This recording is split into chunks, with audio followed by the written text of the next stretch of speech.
All right, everybody. Welcome back. I hope I am audible. My name is Paul Kissman, and welcome to the first post-keynote session of the Sharing Visions Conference. This session is called Standards as Frameworks for Connection and Collaboration. And our speaker is Nettie Lagace from NISO. My name is Paul Kissman. I'm the Library Information System Specialist at the Massachusetts Board of Library Commissioners, which is the state library agency for Massachusetts. Now, for those of you who are here at the very beginning of the event, Zach went through some housekeeping items, and I'm going to do that again, so please bear with me. This session is being recorded, so by participating, it denotes your consent to being recorded. The chat box is for chatting amongst yourselves, introducing yourself, saying hello, etc. The Q&A box is where you will be asking questions of the presenter. That's where we'll be looking. And that's the only place where we will be looking. As you interact with each other today, please remember that this is a safe space for everyone. So please use chat and Q&A features respectfully. We do have a hashtag for the event, hashtag SharingVisions2020. So share away on social media. The presenter resources and recordings of these sessions will be made available on the conference site. We'll put the web address up in the chat box as well, and we'll do that as soon as we can. Finally, a conference evaluation will be emailed to all attendees tomorrow, we hope, and we encourage everyone to fill one out, and we look forward to your feedback. This session is timed for a half an hour. It will run from 10:30 to 11. So with that, let me make a few brief introductory statements, and I'll turn it over to Nettie. So Nettie Lagace is the Associate Executive Director at NISO, the National Information Standards Organization, where she is responsible for facilitating the work of NISO's topic committees and development groups for standards and best practices, and working with the community to encourage broad adoption of this consensus work. So from my own perspective, NISO are the people who brought you MARC, Z3950 for search and retrieval, KBART, the NISO circulation and consortial borrowing protocols that we in Massachusetts use for our statewide Commonwealth catalog, open discovery, and lots more. There are a lot of standards out there for interoperability and implementation profiles that go along with those standards. I personally think that the work NISO does is amazing. It's rigorous, and it's often seemingly abstract, but it's focused on very real world issues that we all face as we unite disparate vendors, products, and technologies into a seamless whole for resource sharing. To do this, NISO spends a lot of time with publishers and system vendors and a lot of advisory groups.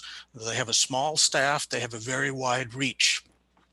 Today, Nettie will spend a little time getting us up to date while focusing a bit more on the library side of the equation. So with that, I'll turn it over to Nettie Lagace for Standards as Frameworks for Connection and Collaboration. Great, thank you, Paul. I'm assuming everyone can hear me okay? Please say yes. Okay, great. Someone said yes. So very happy that to be asked to speak this morning. Thank you all so much for joining me today. I am sitting, just so you have a sense of place, I'm sitting in my home office in Medford, Massachusetts, and the view behind me was the tree outside my office window a few weeks ago. It is not actually snowing right now, but we did have snow. I work remotely for NISO. NISO is based in Baltimore. But I've worked from my home in Massachusetts for the whole time, and the work that I do is virtual anyway. I work with the different working groups that create standards and recommended practices, and that brings in people from everywhere, all over, and we're sitting on the phone or sitting on Zoom anyway, so it's a good fit. So today and I knew something was going to not happen. My slides are not advancing. Let me just try to move the Zoom window. Yeah, this is, let me see. the advanced button is just behind the Zoom controls. And it looks like I can go back, but not, oh, here we go. All right, so I have a lot to say, and so I'm going to talk fast. I hope it's not too painful, and I'm very happy to receive any questions or get in touch with you after if you want to follow up on anything. And yes, the slides will be available. I'm going to talk a little bit about what is NISO, kind of some background, I hope not too much, and then talk about the standards and recommended practices that we create and how they are created, what goes into them, so that you have a better sense of what they're all about and maybe even how to use them. I also want to share some thoughts on standards development and adoption. It's not just, it's important to develop a great standard, but it's even more important to adopt it and then maintain it. And then I will tell you what I told you. What is NISO? NISO stands for the National Information Standards Organization, and we have been around a thing since 1939. We began as a committee from ANSI, the American National Standards Institute, but within the last, I'd say, 30 years, maybe even a little bit longer, rolled off into our own freestanding organization. We are a nonprofit, and we are accredited by ANSI. So that means we go through audits from ANSI every 5 years, and we follow various rules from ANSI that I'll talk about coming up. So our mission is particularly in the information area. So we don't create standards for plumbing. We don't create standards for automotive. We don't create standards for all kinds of things. We are creating and maintaining technical standards for information, documentation, discovery, and distribution of published materials and media. So that's our scope as an organization, and that's actually very wide-ranging. That's been a nice part of my job, is to be exposed to all kinds of different initiatives, some of which I hope I'll be able to talk to you about today. And yes, it is a big mission, and it's lots of fun. Another really, really important piece of NISO is, Paul did mention we have a small staff. Right now, we have a staff of 7 people, and that's because we merged with another organization, NFACE, a few years ago. Before that, we were 4 people.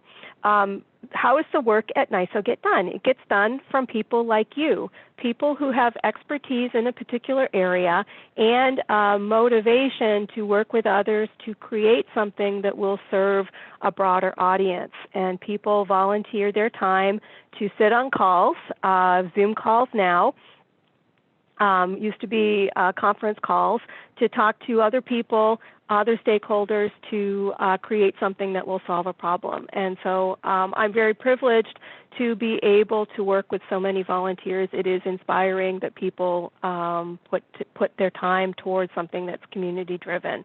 And that is really what NISO does, is we create things that then the community can use. And just to say, our name is National Information Standards Organization, but we aren't particularly focused on the national so much anymore, especially in a digital world. And with Zoom and connections, it's very easy to work with people outside a particular geographical area. So that's another thing we do. Just to add, we do have some say in ISO standards, but there is a difference between NISO and ISO. ISO is the International Standards Organization, and that's an acronym. It's not actually what it stands for, but I will leave that. We are appointed by ANSI. ANSI accredits us, and ANSI is actually the ISO member. So ANSI accredits NISO, my organization, to represent U.S. interests. So we can appoint people who are based in the United States to ISO committees. We go to ISO meetings once a year where all of the different ISO standards in this particular area, information and documentation, that's got a number, TC46. And then we have also recently joined, we are representing United States for ISO IEC JTC1 SE34, which is interchange for documents, so things like EPUB or Open Office specifications.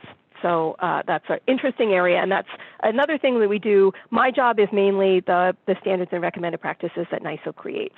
All right, and I got to move on. So we're a membership-based organization. How are we supported? Who pays to keep my lights on? That's our members, and we have publishers as members. We have libraries as members. More libraries often will get together in groups. So, for example, ALA is a NISO member. NASIG is a NISO member. Other library organizations, the suppliers to those libraries and publishers, and then others.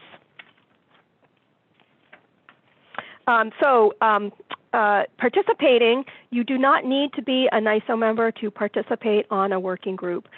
We do have procedures that we follow to ensure that there is member representation, because it is important to be able to give our members a voice, but it's not a restriction. NISO groups are not restricted to members only, and that's just something else to keep in mind. You can definitely participate even if you are not a NISO member. I like to think of NISO as a sort of Switzerland. So it is a place where these parties who might be competitors to each other or service providers to each other can all come together to talk to each other about common problems and create solutions that will help everyone.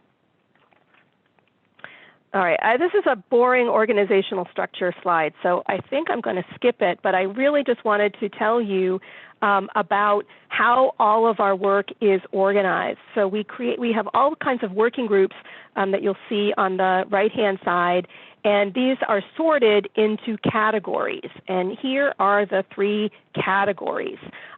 We have a category called Information, Content Creation, and Curation. ICC, and that's standards that are about the creation, description, formatting, and preservation of content.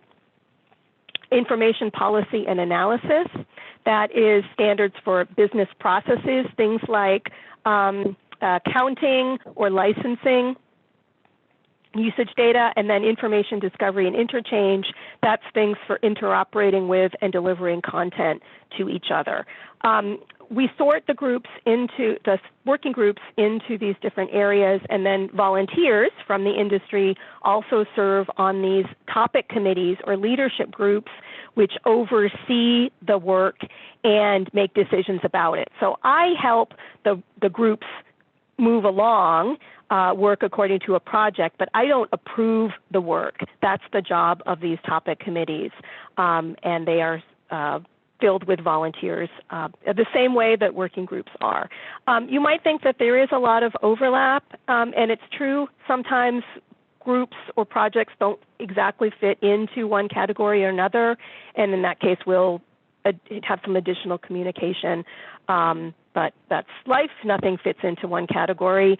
And right now, ICC is the busiest. We've got a lot of projects going on for metadata description, formatting, starting off the content. Quick view of a lot of our projects, and Paul mentioned some of them. We have a lot of what I might call classic standards, and Z39.50 down here in the discovery and access category is one of our classic standards. All of our standards start with a number, Z39, and that comes from the early ANSI days where NISO was categorized as a Z39 committee. They just numbered their committees, and we got the Z39 number. So that's why all of our standards, ANSI NISO standards, start with Z39, and Z39.50 is the one that everybody knows. But there's also other Z39 standards that fall in different areas. So controlled vocabularies is an important one. That's Z39.19. Paul mentioned MARC, and it's true. I guess we didn't create the MARC standard, but we did create Z39.2, which is information interchange format, and that is the progenitor of the MARC standard. Nowadays, we're doing projects that are a little bit more tuned to digital content.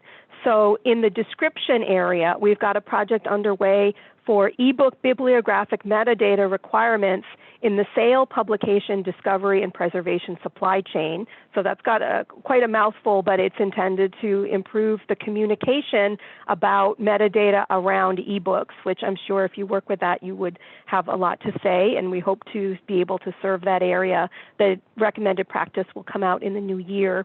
We are also working on recommended practice for video and audio metadata, so to improve the interchange with streaming media, online audio content, and so on. And Paul also mentioned in delivery and access, knowledge bases and related tools, KBART for transmitting holdings, electronic holdings information to link resolvers for delivery of content to users. So what Trevor said, get the content to the user, that's all part of what we're hoping to do with these standards. And then particularly closer to the resource sharing, things like SIP and NSIP are work that we've been a part of. NSIP actually has NISO in the name of the standard. And we are taking also a very close look at upcoming kinds of projects such as controlled digital lending, and hoping that we'll have a community-based approach to that work as well. So you can access all of these publications on the NISO website. I think it also is sometimes easier just to Google NISO and then the keywords for the thing that you want, and that's a quick way to access this, but I'm happy to help you get this information too afterwards as well. All right, so moving right along, just to mention all of our publications are freely available, and this is a difference between NISO and ISO. NISO does, our business model is such that we really believe in making the work as available as possible, so you can download anything and use it. ISO has a different, just has a different business model. I think it's part of its broad scope. And ISO standards, you do have to pay for those. So what are standards used for? Basically, making things work, sure that things work together and ensuring things are done the same way. A standard can also be used as a starting point for someone in a particular area. If you're new to something and you want to know how does this area work, sometimes a standard will help you get a leg up quickly to give you a landscape on what are the most important elements that you need to pay attention to when you're learning about a particular area. Standards also help users or consumers understand what's available in a product. So I think libraries will often include standard adherence in an RFP, for example, and that helps them understand the capabilities of a particular product and what features are going to be available when they acquire that. And standards, we also believe that they build trust between the different parties. So it helps people understand, if you're using a standard, what's there and what isn't, so what kinds of gaps you might need to pay attention to. I have a few things to say about standards and libraries just based on my experience as a librarian and working in this venue for a while now. Something that is very important to think about in a business perspective is that libraries don't compete with each other, they're cooperating. So in many business sectors, you have a number of companies who are, of course, serving their users and working to advance their own their cause, but I think libraries are a very special kind of business sector because they aren't competing with each other, they're cooperating. And this comes back into play in the resource sharing area in particular because you're really all about the user. How can you help your user, and how can you help each other help users on a grand scale? So when you're standardizing, I think it's interoperability is something that's a really key piece of standards and libraries. Standards also help libraries make local decisions. So if you are using a standard, you're saving time in analysis of a particular product or a particular problem, and it allows you to understand in your own environment what do you need to do among yourselves to fill those gaps or connect the pieces together. And really the driving principle, especially in libraries, is efficiency, and I think that's even more key during a pandemic when resources are uncertain. We're all striving toward efficiency. There's an interesting article from a few years ago about why standardization efforts fail, and this is about the information technology area, not specifically libraries or publishing, but the quote that I took away was, the more an industry relies on interoperability for sales and growth, the more standards will be in evidence. And certainly interoperability is really key in our area. I think sales and growth, I would rephrase that maybe not so much as sales, but as definitely growth or increased service. So in our area and libraries, we're really focused on increasing service, improving service, making that invisible to the user as possible, as Trevor said. So, Nettie, just got yes. 10 minutes. Okay? 10 minutes. All right, I'm moving right along here. So I've got a bunch of slides. I'll skip this one, but interoperability is great, and if we're all working together, we're connecting quite easily. So standards development principles. I'll fly through these. These are the things that we think about at NISO when we are working on our projects. These come from ANSI, but we've adopted them and made them our own within NISO. So we really work hard to make sure things are as open as possible. Consensus is a key word. We create groups made up of different stakeholders, and they all have to agree or work through disagreements to come out with something that will make as many people as possible happy as much as possible. And sometimes that works, sometimes it doesn't. All groups are balanced among stakeholders, so you can imagine that a standard wouldn't work if it was only something that libraries had created. You've got to have the vendors, the suppliers at the table to make sure that things are going to work out for everyone who needs to be adopting that particular standard. There's a possibility for outside views, so we circulate our documents for public comment before they are published so that others who are outside the process can have a look and provide comments that will be responded to. If, for example, God forbid, there was some big problem with a standard getting published, there is a formal process for appealing, which, knock on wood, I haven't had to work with yet, but it is there. If you really disagree, you can make that known. And we have procedures, and that's part of my job, is making sure that procedures are followed and hoping that I can shield the experts from thinking about that. So when we decide on new projects at NISO, we have all kinds of considerations about what's not working and what other efforts are out there, who's going to benefit and what the return on investment is, and who needs to participate. So when a new idea comes up, we work as hard as we can to circulate the idea so that we get people from outside the process to participate.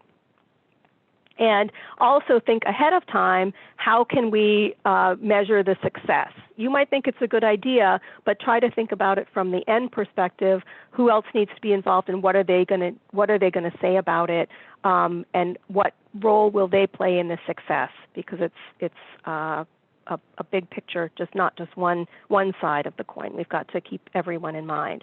And then also, how can we keep communicating about that standard or recommended practice even when it's finished? I'm going to skip this slide about our process because it's a little bit repetitive about the different pieces that I mentioned in the last slide. It's groups will take a year, maybe a little longer, maybe 2 years to work through a problem, to pull in the information that they need to create the output. But in the end, hopefully we've brought in all of the different viewpoints that we need to have to make something that's workable and maintain and update it. Just because something is published doesn't mean it sits there on the shelf. We need to make sure that it's being updated as the times change, particularly in the digital environment. NISO does standards, but we also have different initiatives such as our webinars. We publish information on our website. We we run thought leader meetings and try to get ideas percolating about particular things that are on the horizon, and incubate these ideas, and then also participate with other organizations in fostering ideas and moving things forward in the community. We are not the only standards developer. If you are interested in standards, there is really a world out there. These are just a few other environments for standards development. The Book Industry Study Group is an important one, as is ISO, as I mentioned, Library of Congress, W3C. BIC is the Book Information Communications Group. It's in the UK, and they're doing a lot of great work now, as well as Editeur for standards pertaining to publishing. And I think I've got 2 minutes left, so I'm going to stop there and see if there's any particular questions. And I realize that was really rushing through things, so I hope that was still effective. So Nettie, I think one of the questions that immediately leaps to mind is, I'm a librarian. I may not be a librarian from a high-powered academic library, but like, for instance, we have Camille asking about how can a high school librarian begin to participate in NISO standards development? Volunteer. So how would you know when to volunteer? We have a newsletter that we put out once a month, and we tweet, and we are working on improving throughput for ways to inform people about what's going on and when we are starting new projects. It's a lot easier to join a project when it is starting than when it's already underway. It's not impossible, but it's easier to join when it starts. So when we have new projects, we try to announce them as far as possible. Our newsletter is a good way, and following us on Twitter is another good way. Just say, this is something I'm interested, if it interests you, volunteer. And I will try, it depends on the project. Sometimes we have a lot of interest, and it's working out a balance and diversity and different concerns. But a high school librarian would be great. That provides a perspective. I have to say, we don't get that often. So that would be a pretty good perspective to add. We really want to have, in most cases, not all the same type of person on the group. Another way to provide help is to comment on something when we make it available for public comment. And that's an easy way. You read it and you react to it, and you send in your comment, and then the working group needs to consider your comment and provide a response to it. And that often results in really substantive changes, improvements to documents before they are published. So those are two easy ways I can think of for participating. Is there simple instructions for signing up for your newsletter? That's a good question. That is something we are improving. By the end of this year, we will have a self-serve form. Hello, 2020. In the meantime, write me a note, NLAGACE@NISO, and I will physically add you to the list. But write to us, write to me, and I will add you. But by the beginning of the year, we will have a self-service form. Okay, I have one final question, and I think we probably have to wrap up at that point. Yep. If you were to pick one or two either new or relatively recent projects that would be of interest to librarians, and specifically the people who might be attending today's session, people interested in resource sharing, what would come to mind? There is a project called Seamless Access, which is something that NISO is a member of. It's a bigger organization than just NISO. If you go to seamlessaccess.org, it is methods for improving single sign-on processes. And I think that may not affect everyone, but it eventually will. So it's something at least to pay attention to, even if it's not something you might be able to incorporate in your own environment right now. I think it's something to watch. Another work, I think, is not something that we are working on yet, but I think that people should be paying attention to controlled digital lending, and we'll look for participating in consensus standards on that in the future. Okay, we have run out of time. So I want to thank you so much, Nettie, for introducing us to the important work that NISO does on behalf of libraries and the whole, what would you call it, sort of vertical stack Ecosystem, yeah. ecosystem. Thank you. Yeah. At this point, we're going to take a 10-minute break and reconvene at 11:10.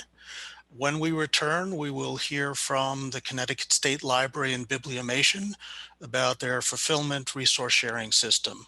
So once again, we hope to see you all at 11:10. Thanks very much. Thank you.